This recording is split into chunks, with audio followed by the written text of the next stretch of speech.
Welcome to episode 10 of Rethink with Refash. I'm your host Akanksha, the founder of Refash, and today I'm delighted to be sitting down with Nicole Rycroft, the CEO and Executive Director of Canopy. Canopy is a non-profit environmental organization that works with brands to transform their supply chains to protect the world's endangered forests, species, and the climate. Welcome, Nicole. Thank you. Great to be here.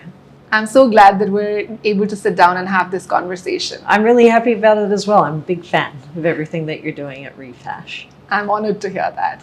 So let's start with how your journey really started. I read somewhere that you said that you were almost 9 when you started the first environmental organization. That's a while ago now, as you can tell from my gray hair. But what really, how were you such a passionate activist at such a young age? Well, I don't know if you've been to Australia, but that's where I was born and grew up in Sydney. And there's just something about the Australian bush.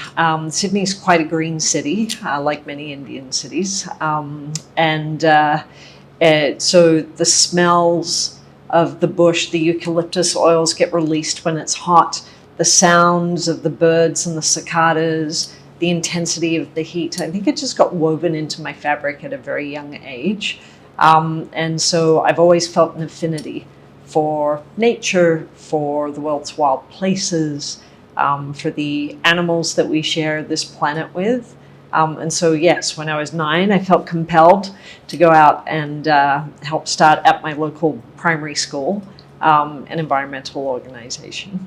Amazing. Yeah. Wow. And what was that really like? What were you able to sort of do with that that initiative? It was very heavily supported by the teachers, I would think. In hindsight, right. I think it was really they started the environmental organization and a couple of us kids were engaged in it. Amazing. But yeah, it was a lot of fun. It was very focused on wildlife and wildlife conservation in Australia. Amazing. Yeah. And then you went on to pursue a career in physiotherapy. You were also an athlete before you founded Canopy in 1999. Yes. What was that journey like?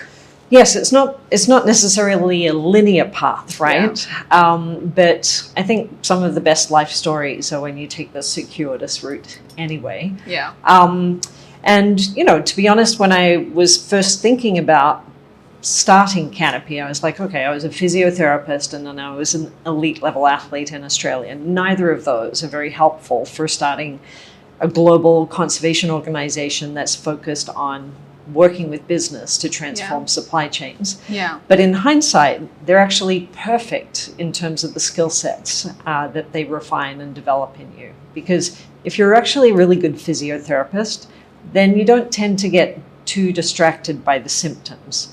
They're important as a data point, but you're really looking for, okay, what's the systemic issue that's causing the pain or the deformity? And then you actually really focus in on addressing that core issue. And then to be an athlete at a national level, then you have to be willing to redefine what's possible in terms of performance or a change of behavior. And so I think both of those, and you just have to be tenacious, right? You have to be willing to get up and do the same thing again and again every morning. I was a lightweight rower, and so it meant a lot of time in a boat, be it in beautiful glass-like conditions or very choppy water. And definitely, I think both of those, looking for what the actual driver of the cause is, the problem is, as well as that willingness to just redefine what's possible and continue to apply yourself to it. Both of those have been very helpful. I did some human rights work in Southeast Asia for a couple of years before moving to Canada. And in moving to Canada, I thought, oh my God, I'm moving to the belly of the beast of global consumption with North America. Yeah. Just how much is consumed out of North America, Canada, and the US in particular. Yeah.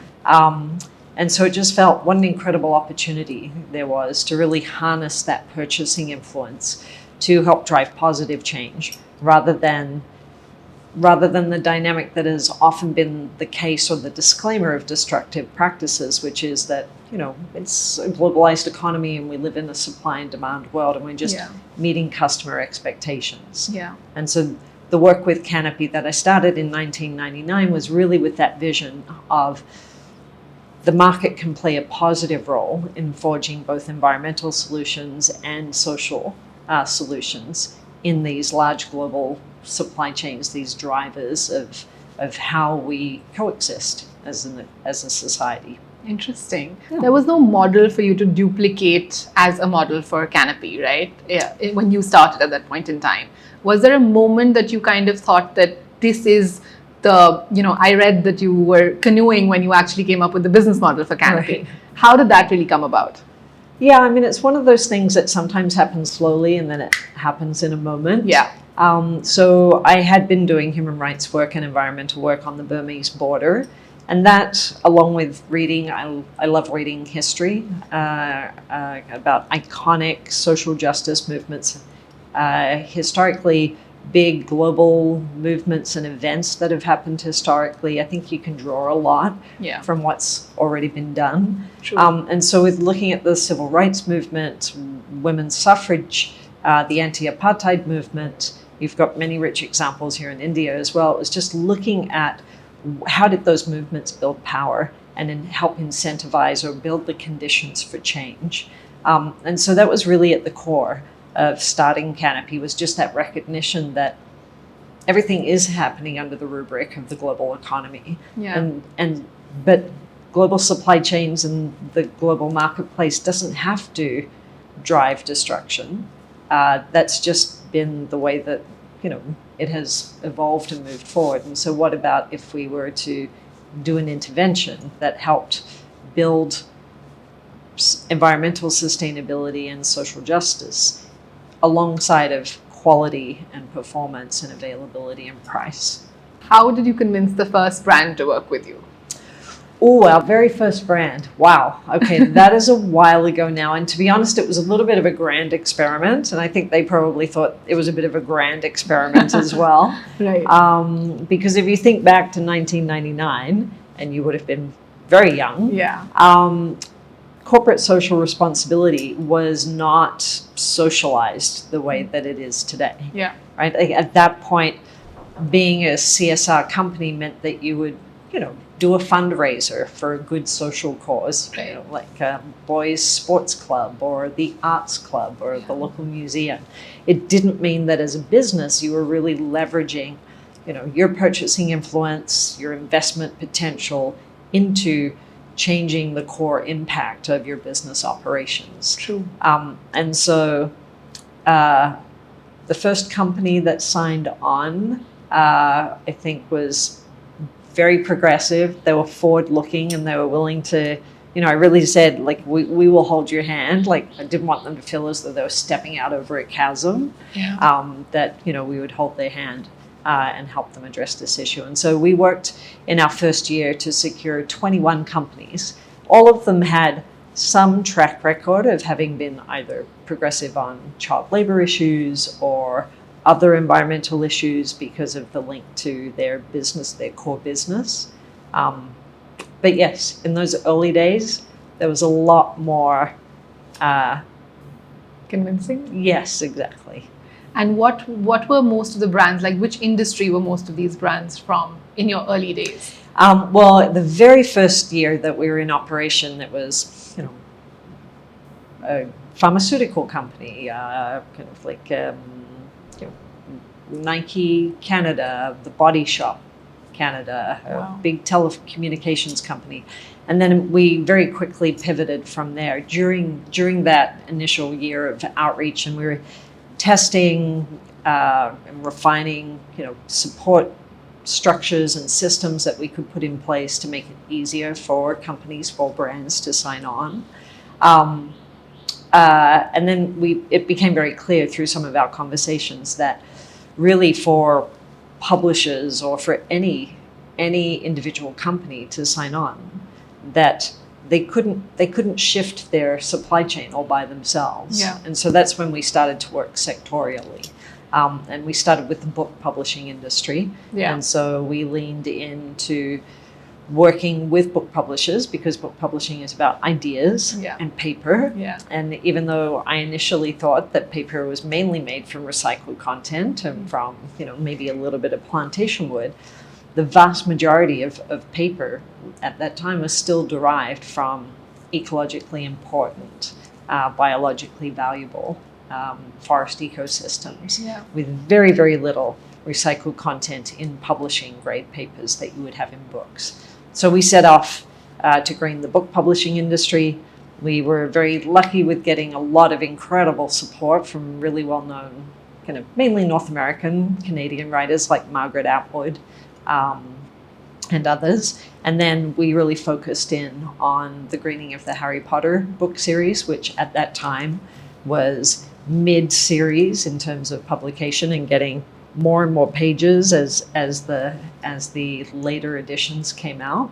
But it had massive print run, had massive cultural influence. And so we really focused initially with the Canadian book publisher of Harry Potter for the 5th book, Harry Potter and the Order of the Phoenix, ensuring that was printed on paper that was free of ancient and endangered forest fiber.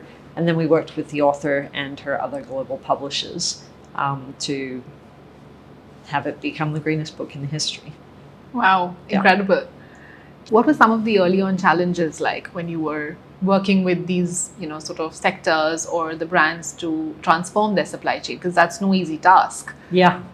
Well, I think one of the early challenges was just that corporate social responsibility was such a nascent idea, especially when it came to actually taking action as a business, not just doing things that were, meaningful, but a little bit more cosmetic. Yeah.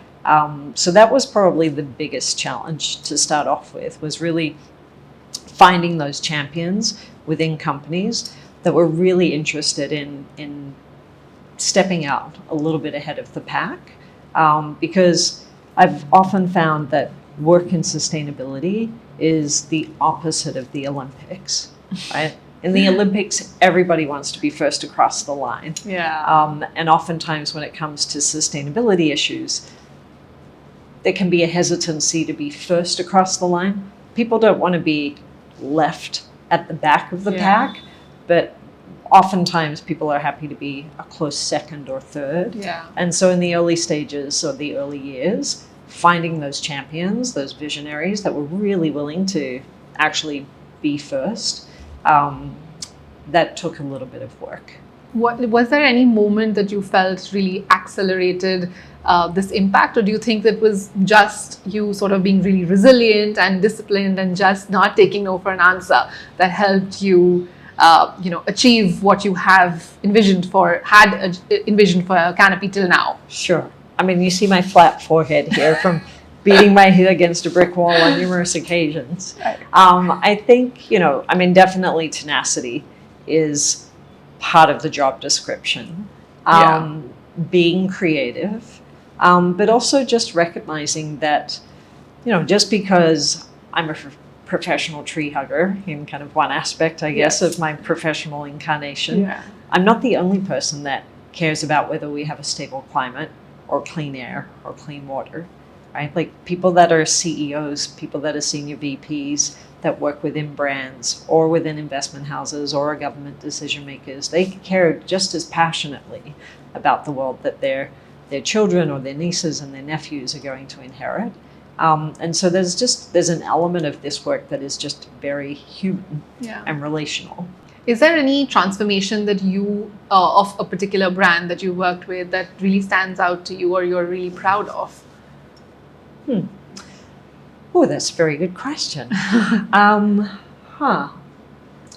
Well, I think there's a couple for me. Like, to be honest, and this may sound totally corny or that I'm kind of hedging and not playing favorites. I think that's probably like, asking a parent if, like favorite one of their child is kind of their favorite. I am really proud of all of our partners, right? They've all stepped in and taken on something that isn't easy. None of them could do it by themselves. And we are asking them to, fundamentally change their supply chains, right? To move from a linear extractive production model for, in the case of fashion, viscose and lyocell, Yeah. where 300 million trees are cut down every year, sent to a mill, put in a giant blender with a lot of water, a lot of chemicals, and then you get 40% of that out the other end as the cellulosic fiber that then viscose and lyocell is made from. To have brands stepping in and saying, okay, we're going to ensure that that doesn't come from the world's most climate critical kind of species rich forest ecosystems or traditional lands of indigenous communities. That's a significant hurdle to overcome to start off with. But also, this linear and extractive model of production is not fit for purpose, right? Like it's a relic of the last century, and that we need to actually lean in and help basically create the conditions for a transition to more circular production. And I think that is no small endeavor to take on as an individual company or even as a sector. And so, there's a level of pride for me in that we have so many partners that have stepped in the fashion sector. We have 550 brand partners, and they're from small pace-setter designers like Stella McCartney through to some of the big guys like H&M and Intertex or Target, all of whom are playing different roles, but all of whom are engaged and Lovely. Shifting the dial. Interesting. You've also, I read somewhere that you've mentioned that you're not accepting sort of money from governments or organizations. How does that then influence the way that you work with or you partner with brands or organizations? Yes. So right from the very start, even with that $1,800 budget to start off with, it was very important that that we were independent, right? And that money wasn't an obstacle to companies being able to step in and do the right thing. Right. And so my observation was that organizations that had a financial exchange, it often tilted the power balance of the relationship, and B would oftentimes lead to a company thinking, okay, I've kind of ticked that box, I've kind of written that check, or it moved it to more of a consultancy kind of transactional partnership. Fair enough. And what we needed was a transformational partnership. And so all of our brand partners are really actively engaged. Like they are engaging their suppliers. They are shifting their purchasing away from high risk to low risk. Or Canopy does a hot button rating every year of the world's big viscose producers, and they either have a green shirt or they have a red shirt. Red means risky, green shirt means low risk, and some of them have red in combination with another color, which means that they're performing well on some issues, and so they've gotten enough points to qualify for a yellow or a green shirt, but the red still indicates that they've got high risk of ancient and endangered forest fiber in their fiber. And so for us, it just felt being able to sit at the table and not have money be either a barrier for a company being able to engage because they didn't have the budget line for it, or B, it have them set their expectation that this was going to be something that they'd paid for, and therefore they, could kind of ignore the advice or accept the advice. We just took that off. But how do they then remain accountable to what they are committing to you, or they're sort of whatever you agree on in terms of this is the change that we want to see, or in terms of numbers that this is how much is going to be sort of diverted from the current linear model. Do they actually remain accountable for that number, and how do you play your part then? So we work very hands-on with our partners, right? We recognize that they're busy producing apparel. They're busy on many other fronts. And so our job is to make it as easy as possible for them to be successful, and with that for us to be successful in hitting their sustainability commitments. And so we produce tools and analysis like the hot button rating. We work with them and the pipeline of innovators. We work with the conventional producers around their in-house R&D of next generation solutions, or the kind of like the development of more circular alternatives. We work very closely with our brand partners, and through that kind of work with them to ensure they are actually making progress on their commitments. So buying only from green shirt producers, starting to give preference to those materials that are on the market that are circular in nature or have next-gen content, that we do that work hand in hand with brands. You've also described your work at Canopy as an industrial hack, industrial scale nature hack. What are some of the hacks that you have come up with? And also if you could talk to us about some of these next generation materials that you're currently working on. Right. Yes. I think when I first started, I was like, wow, supply chains really don't sound very sexy. But in terms of impact, they're the hottest thing in town. So yes, our work is an industrial transformation strategy that is also a climate strategy. It is a nature strategy. It is a human well-being strategy as well. And I would say that the biggest hack for us is the moving us from this take, make, waste production system to a next-gen model of production. So rather than us mowing down vibrant forest ecosystems that we need to keep standing for planetary health and for human health, to actually use things that we're currently burning, landfilling, or just letting degrade into methane. So things like waste textiles, agricultural residues, the byproduct of industrial food production. They're fantastic sources of cellulose, which is the basic building block of paper, of packaging, and of textiles like rayon and viscose and lyocell. And they also, in the processing, require less energy and less water and less chemicals. And so you end up with products that have 4 times less carbon per ton of product than a conventional wood product. They use significantly less water. They're been described as stronger than wood and finer than silk. So from a quality perspective, from a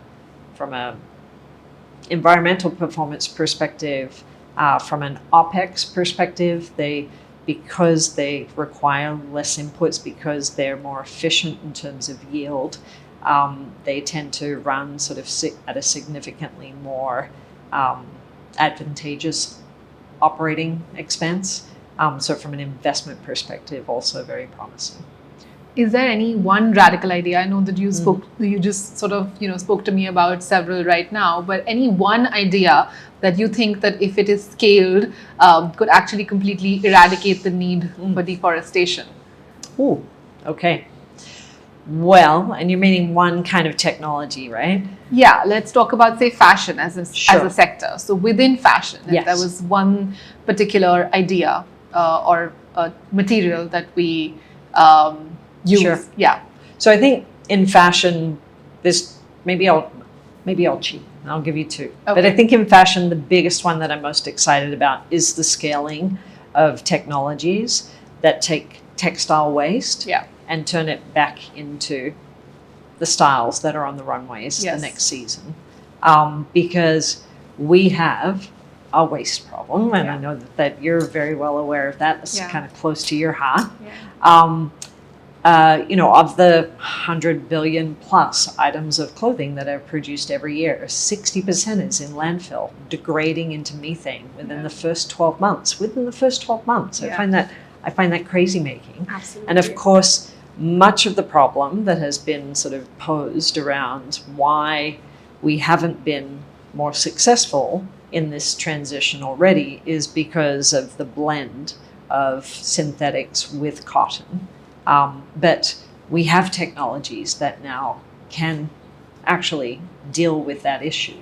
One of our innovation partners, Cirque, just recently announced, I think it's maybe 4 weeks ago now, an announcement with the French government that they're building their first commercial scale production facility in France, in retrofitting an old steel mill to be this next-gen fashion pulp mill, where they will take blended textiles and through it's a kind of very benign sort of water pressured kind of process, out of that process will come a recycled PET that can be fed back into the textile sector on the synthetic side, and then a recycled cellulose. So that fundamentally takes the pressure off forest ecosystems, takes the pressure off landfills, off our climate, off our natural systems.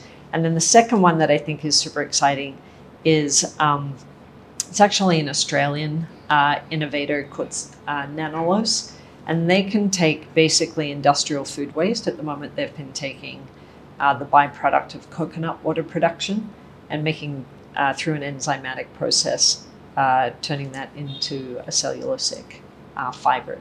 And I just think there's so much food waste, both industrial as well as residential, that municipalities have the ability to kind of harness. True. Both of those have incredible potential for not just taking the pressure off forests, but providing livelihoods, green jobs, enhancing GDPs, providing positive returns to businesses, as well as their investors. So interesting. Thank you for sharing that. Yep. Of course, the kind of change that we're envisioning or we're sort of working towards is not something that just an organization like yourself or any organization can achieve in a silo. You need a lot of stakeholders to come together, whether it's investors or businesses. What do you think is lacking in the current ecosystem that other stakeholders need to also do to be able to, actually achieve this goal? Right. If I had a magic wand, is this the if you had a magic wand question? Yes, I love that. So I think that there's incredible interest, and that the fashion industry is primed for this transition. Yeah. And we're talking about CapEx intensive infrastructure that needs to be retrofit, and an ecosystem, a business ecosystem that needs to be supported to develop. The feedstock needs to be developed, right? Working with the informal economy that's already waste picking, as well as farming communities that are here in India, burning stubble, which contributes to 150 deaths a week. Like working to help divert and valorize those materials that are currently seen as waste. That's an important part of this broader business ecosystem. We estimate that there's a need for $78 billion to be invested in the next-gen mill infrastructure. That's for both paper and packaging, as well as cellulosic textiles over the course of the next decade. I think now what we need is a little bit more enabling conditions and policy work on the government side, and for investors to start thinking creatively about how they step into the space, and not just at a VC level, how they help these technologies, the innovators, as well as the conventional producers, kind of really scale on kind of compressed timelines. Your work directly impacts indigenous communities, the forests that are being endangered. That's a lot to kind of carry as an emotional weight. How do you manage this? Yeah, that's a very good question. The news is full now of dire predictions and bad climate news, bad nature news every day, right? It could be tempting to reach for a bottle of scotch at 10 a.m. in the morning. But I think for me, I'm drawn to this work out of a love of wild places. I often describe myself as a social justice advocate trapped in the body of an environmental champion, because I think that having clean air, having clean water, having a stable climate is a fundamental human right. And I feel it's such a gift to get out of bed every day and work on issues that I feel so passionate about. And so obviously I have a strong heart connection to this work. And so the days that feel a little darker, I remember what an incredible gift it is to be able to use my life force and to work with so many other spectacular partners who are also passionate about shifting the dial on this. Do you feel like with most brands that you work with, sustainability is almost like a nice to have thing and not really a necessity? Is there any like a hidden truth or like an invisible cost that consumers don't know about, but something that you'd like them to sort of know about through your work that you've discovered? Okay, so that's two questions. First one around sustainability. Yeah. If you'd asked me that question 15 years ago, I would have said absolutely. Yeah. Like, you know, and Canopy's always been agnostic. Like, we have brand partners, they have joined because they are passionate and they want to change their sector, their own business as well as their industry. And then we've had brands that have joined us and they've purely joined because they don't want to be left too far behind. And we've been, if you're going to do the work, if you're going to bring integrity to your commitment, then we're agnostic as to what your motivation for being here is. True. But if we fast forward now, like, it is a different era, right? Like, brands recognize that conventional, linear, extractive supply chains are increasingly volatile. There are already climate disruptions. Like, look at the amount of forest fires that there are happening globally. There were 20 million hectares that burnt in Canada alone 2 years ago. There's now fires raging there again. That isn't to mention the fires that have swept across Europe, much of Southeast Asia, South America, right? Like, this is a fiber basket that is literally going up in smoke. So if you're a viscose producer or a fashion brand that relies on viscose, then you're looking at what the risk is for you having stable supply another 5 years from now, another 10 years from now. And it's also about resiliency and business resiliency. So I think what we've seen is that when 2008 happened and the market disruption happened then, sustainability definitely got moved off to the side burner. When COVID happened, we had more brands sign on to Canopy and to Canopy Style than we had in the previous 4 years. It moved up the priority stack. And some of our brand partners who had joined us as more of a risk mitigation strategy, it moved to being a C-suite priority. And that's because I think there's just this recognition that supply chains are increasingly volatile. To build resiliency and to reduce risk, we actually need to be making this transition to next-gen, more circular production systems that use less water, that aren't reliant on raw materials that are actually needed to actually hit planetary targets, and that utilize something that is already a byproduct of other production systems. And so I think that is that recognition with COVID that there are only so many market disruptions like that businesses can actually navigate through, has moved sustainability from a nice to have to actually a core business strategy.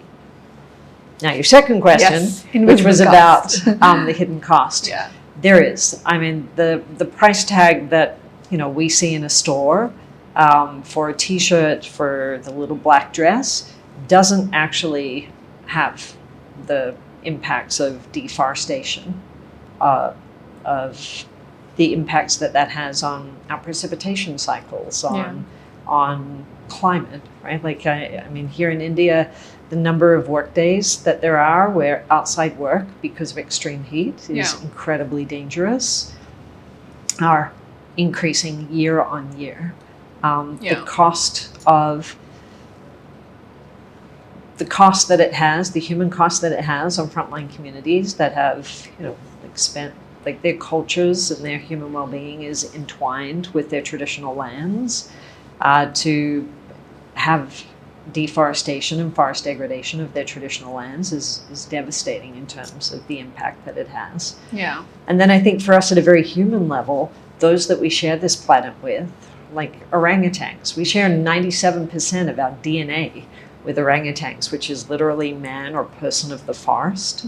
I don't think we can contemplate the loss of species, animals that we share this planet with without contemplating a little bit of a loss of our own humanity in it. True.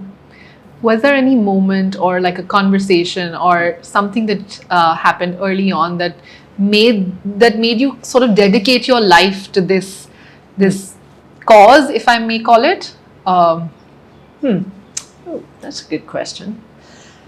I was fresh out of university as a young, sort of enthusiastic physiotherapist, and I started working with a woman who had a terminal illness and was in the late stages of it. And I remember her telling me at, the ripe old age of 21, I think it was, that this isn't the dress rehearsal. This is your life. Yeah. And how are you going to live it fully so that it feels like a good articulation of who you are and who you want to be in the world.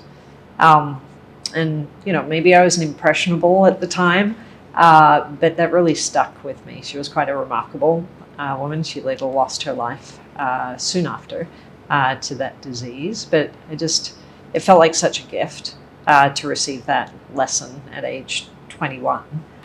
You've also spoken about this philosophy that ask for what you want and you just might get it. Oh, yes. So tell us about a time that this approach led to a particularly rewarding, sort of outcome with respect to your work with Canopy. Oof. Well, I feel like we ask for what we want all the time, or at least what we feel the planet needs. Yeah. Because incrementalism isn't going to get us where we need to be by 2030, by 2040. And so, like, if we're not asking for what we need, what we want, then of course we're not going to get it. Two examples pop to mind. One is the greening of the Harry Potter book series. Yeah. Like, we were working in the book publishing industry. There was like a small mill that was producing an environmental paper that was 100% post-consumer recycled. It was, it wasn't at an economy of scale. It wasn't in one of the really big mainstream paper producers, and so it was a little bit expensive. And the biggest book at the time was Harry Potter. Yeah. And so we approached the Canadian publisher of the Harry Potter book series and asked them to really lean in and commit to printing it on an ancient forest-friendly paper. And they did. It wasn't without significant obstacles. We had to speed date their very specific, very exacting specifications for the paper with mainstream paper mills to see who could actually step in and produce technically the paper that was needed, and then at a price point that was going to work. And of course, we wanted it on 100% post-consumer recycled paper.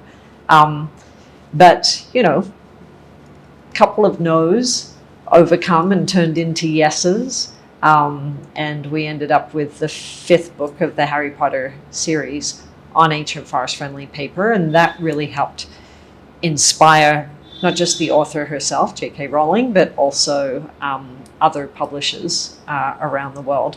And because it was such a big order, it helped just secure the kind of economy of scale of production that was needed, that paper, along with 40 other papers that were developed specifically for the Harry Potter book series, then basically became the mainstream of global publishing. And so it was that willingness to step in and make an ask that at the time was a significant stretch for the publisher with a really high profile book, not only led to an ancient forest friendly copy of Harry Potter with a nice quote from J.K. Rowling about don't be mean to whomping willows, but actually sparked this much broader transformation through global publishing because it helped achieve that economy of scale. What is your vision for the year, say, 2050? Or there's always more to do. Wouldn't life be boring if there wasn't more to do? Yes. Yeah, I mean, 2050 is quite a ways off. We've definitely, I'd say long term, are looking to meaningfully contribute to society living within the natural bounds of our planet, for us to reset the relationship that we have with our natural world Yeah. to one that's more respectful and recognizes the inherent partnership that there is between humanity and continued life on Earth, and the planetary systems that are absolutely fundamental to life. Forest ecosystems, our oceans, and those that we share this planet with, be they two-legged, four-legged, gilled. So I think that broader shift, I would really like to see sustainability be part of the aspirational lifestyle. Yeah. And I feel like fashion is an incredibly powerful shaper of our culture and is going to play a really important role.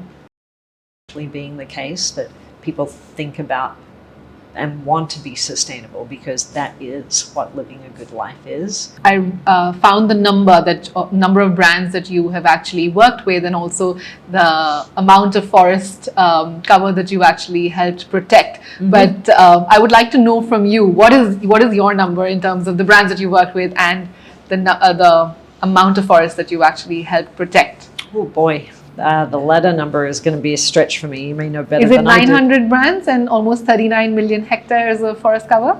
That sounds about right. Okay. I think actually our brand count may be a little higher now. We always have a rolling in the background, and we only publicly count them once we've publicly launched. But yes. Amazing. Yeah. That's just, I mean, honestly, congratulations for you. all the work, and for to be able to actually achieve this. It's definitely no easy task, but you've really been able to create such a huge change in not a very long span of time as well. Yeah, I think that's one of the things. Well, A, thank you. That's very gracious. And B, I would say, clearly I haven't done it by myself. We do have really spectacular partners. And as smart and charming as I would like to think that I am and my colleagues are, it's because we have these spectacular champions within brands and within other sectors, increasingly within the investment community, that we've been able to drive this kind of change. And I think it really does show that collective action, like having a clear goal, a shared goal, an ambitious target, and then working together as creatively and as dedicated as you can really shift the dial on timelines that perhaps seem a little crazy at the outset. But making the impossible possible, I think, is something that we've been lucky to be part of showing or proving time and time again. Amazing. Yeah. I think as the last question, one thing that I want to know. Last. Absolutely. How do you maintain your relationship with nature? Because I feel like, especially living in cities, and especially living such a busy life where you're traveling and you're sort of cooped up in your own homes and offices. Sure. How do you ensure that your relationship with nature is something that's almost sacred? Yeah. So if I was to pick a totemic animal for myself, I would be a dolphin. Anytime I'm near a body of water, I am in that body of water. That feels very grounding to me. Yeah. I try and take time to be in nature, be that just a couple of hours kind of walking. I live in Vancouver, and so there's some really beautiful forests that are very close by. But sometimes it's as simple as just stopping for a moment, pausing, appreciating a flower or a tree, or just letting the sun kind of soak into my face, warm up my face. Yeah. Those are the moments that I, be they large, hours or days, or be they small moments. And you can do that anywhere, right? Be it in the middle of the city or in the middle of the looser ecosystem in Indonesia. Amazing. I love that. Yeah. Thank you so much, Nicole. This has been a delightful conversation, and I'm honestly so happy to have this conversation with you. Well, thank you. Yeah, same here. It's been a lot of fun. Great. That's a wrap for today's episode. We hope this discussion inspired you to rethink your role in shaping the future of consumption. Remember, the change starts with us, and it's time to make choices that matter. Until next time, keep rethinking and subscribe so that you don't miss out on the next discussion.